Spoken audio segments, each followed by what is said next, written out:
Just to start this, man, I've been super nervous about this. I'm not the best, most articulate speaker or whatnot, and I thought I was gonna try to prepare for this thing, but it just kind of comes just to shoot from the hip. So I'll start, I guess.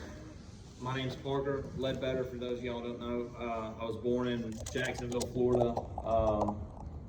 I didn't have a bad childhood, but the first probably 10 years or so was, we lived in a pretty rough area, and my parents in the 90s had some of their own issues and whatnot, but they still did good. We had everything. We never went without. So when I was 10, we actually moved to Temple, and I've lived here in the West Georgia area ever since. But grew up, man. I played baseball, football, basketball, all that good stuff. I raced motocross my entire life. That was my first love, and that's really kind of where the issues started. Like I said, I had a pretty normal childhood, man, but I got hurt pretty often, pretty regularly, and I'd say probably by 14 or 15, I was already exposed to opiates, and I had broke my hip and my leg real bad, and that's when I finally had a turning point in my life for the worst. When I was 17, and I realized that the physical feeling that it came from being high and being able to do that, and I learned to abuse prescription medicines at a pretty early age, and both of my parents worked full time, so I was alone with them and with my medicine, and it spiraled real bad from there. Even more so because after that injury, I was no longer able really to play sports and or ride motorcycles or anything anymore, and really my entire life growing up, ever since I was little, that's who I identified as, and that's where everything that I knew came from, and all at once it had been taken from me, and so I kind of lost the group of friends that I had, and I kind of sought out another group of friends who, at the time, what I thought accepted me for who I was, and a lot of them used, and I became also exposed to methamphetamine very early too, and by 19 I was a full-blown IV user, methamphetamines, any kind of opiate, heroin, and I think it got bad right there around 19, but I met a girl who is now the mother of my child, but I met her and we found out that we were gonna have a baby, and I was only 19 years old, so not only was I clueless and lost, but I was fixing to bring another person onto the earth, man. And I have, like we were talking about, there's a lot of regret there that's happened during, but so yeah, we found out we were gonna have a baby, and I was already working. I got into doing tree work, and so I had the money, and I had the mother of my child, and we had the baby. I was still using at the time, and but other than me using, I thought everything was fine. We had plenty of money and a place to live and nice vehicles and whatnot, but I still couldn't find what it was that I thought could fill me. And it sounds bad, and I don't want to say it like this, but even a child can't fill that gap inside of you when you're as empty as I was. And so I thought I was searching for anything, man, any kind of material thing. Like I said, by the world standards, I had everything, man, especially at 23, 24 years old. Or at least I thought I had everything, man, and I still couldn't feel that emptiness inside of me. And in August of when I was 24 and my little boy was 4 at the time, my child's mother had enough, and I came home from work one day, and her and my son were gone. They had took off and went back where she was from in Kentucky. So all at once I was already empty, and I had everything snatched away from me, and that's when a lot of my using and just the dark place in my life really spiraled out of control. I think I made it about 4 or 5 weeks, and thank God for my mom. My mom is seriously like she's like an angel to me. She saved my life a few times, but this time in particular, man, I was high, had been up for probably a few weeks. Not only was I high, I was hopeless, and I didn't care if I died. And I can remember my mom literally coming there and drug me out of the house and made me move back into her house with her. And had it not been for her, I would have died. I would have not made it. So that was a big part. It was a big turning point in my life, and it really went for the bad there. But right there, I would have died without my mom. And they tried to help me as much as they could, but all too well, all of us know that unless you want to be helped, you're not going to get help, you know. So I kind of rebounded back from that. I was still working the same job, still had plenty of money, but my opiate addiction had really turned on there, and it kind of had went real deep into the whole heroin thing, and it that really shook me. That rocked me, man.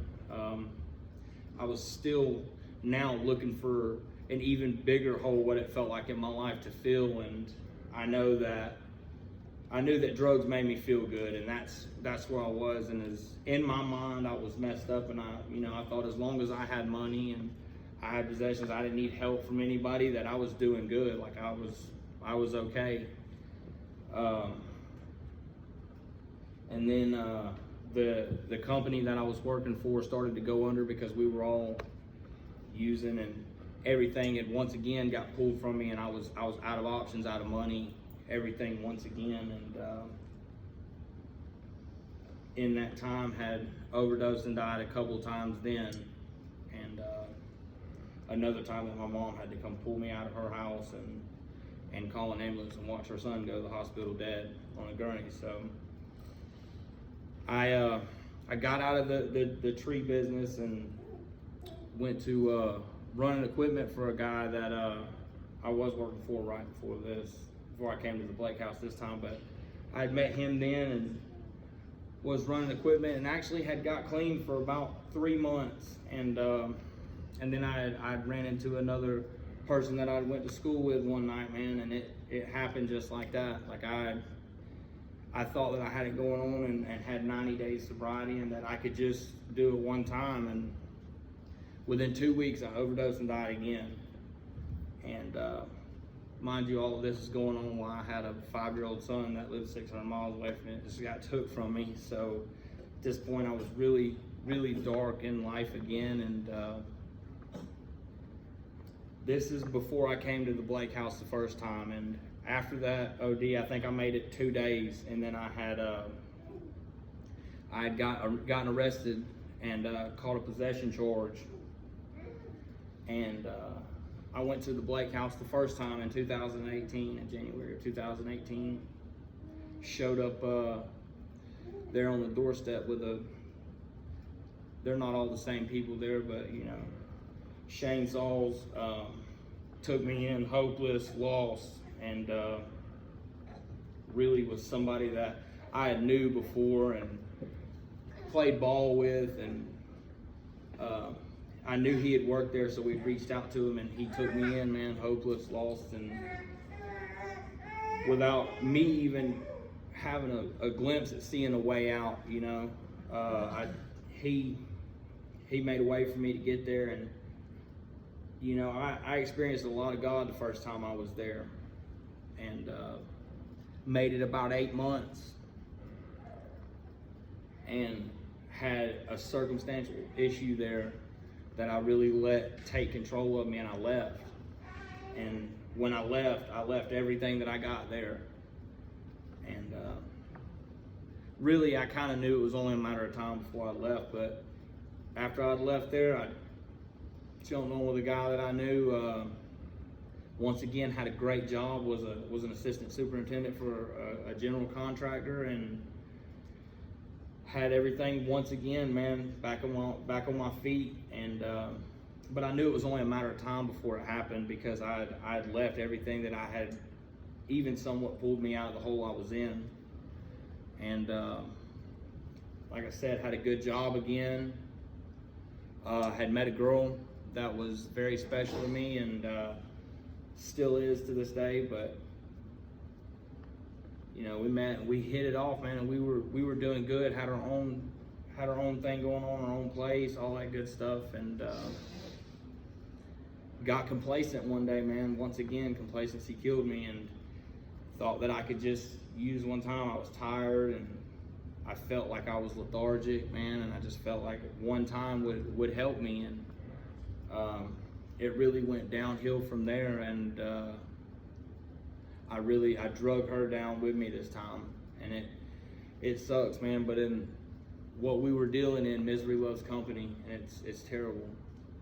But so I went through a few bad incidents there, ended up losing my job because I was intoxicated driving. I wrecked a vehicle of mine that I had a lot of money in, and nearly killed myself again. And at that point, she had had enough of it, and she had left me, and we were just gonna try and be friends. Well, I kind of wiggled my way. We all know we're good at that. I wiggled my way back in there to be with her again, and I think we made it another 6 months or so, and then one night we were at home, and something had happened in Florida, and long story short, her brother got shot and killed, and he was only 21. And this, just me being connected to her, this really hurt me bad, because I mean, I'd only met him a few times, but it really hurt me to see somebody I love like that hurt. And I was kind of already in a bad place, and after having to go down there and deal with that and watch somebody put their brother in the ground and help with all that, we came back to Georgia from Florida doing that, and I was in a really, really bad place. I had, like we talked about earlier, man, I had gotten away from everybody, her included, my family, my kid, and I don't know, I don't think I could process it. And I had gotten away by myself for a couple weeks, and it had gotten really bad. May 23rd of last year, I was at the Pilot on Liberty Road, and I overdosed and died, and woke up in the hospital and had to go to jail for a possession charge. And you know, I talked to somebody earlier that's really special to me, Mike, at the Blake House. I don't know if y'all know him, but I was such an arrogant person. I literally thought the world couldn't kill me.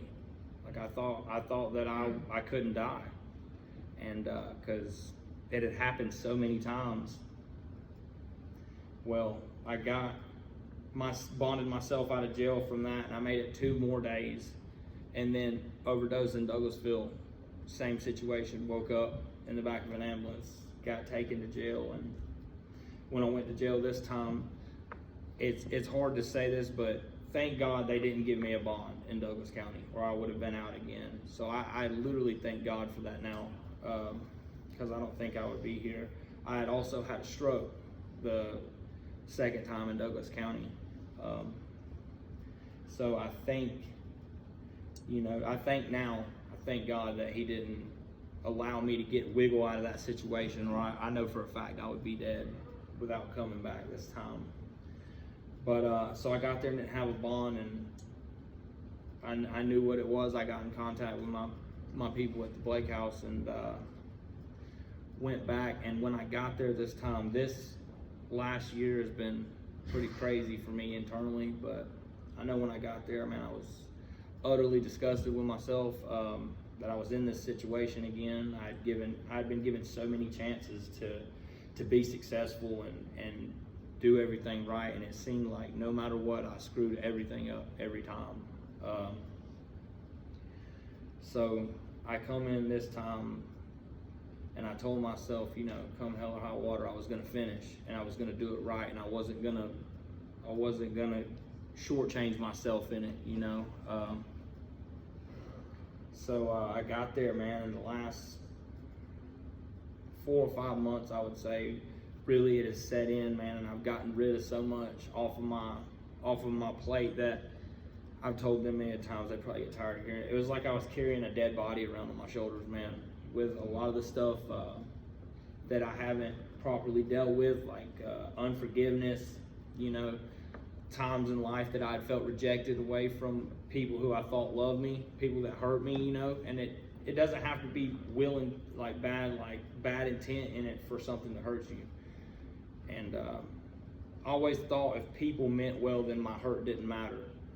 And I learned, you know, that my hurt does matter, and what I've been through does matter to somebody. And finding my identity in Him, and knowing that He does care, that it does matter to Him, and allowing space in my life for Him to come and help me and show me. For me, I don't feel like God like heals you. I feel like God shows you how to heal yourself, and that's been big for me. And God allowing me to help myself has showed me how to love myself and the way that it's supposed to be done. And for me, that's been huge, man. And I think that's it. Amen.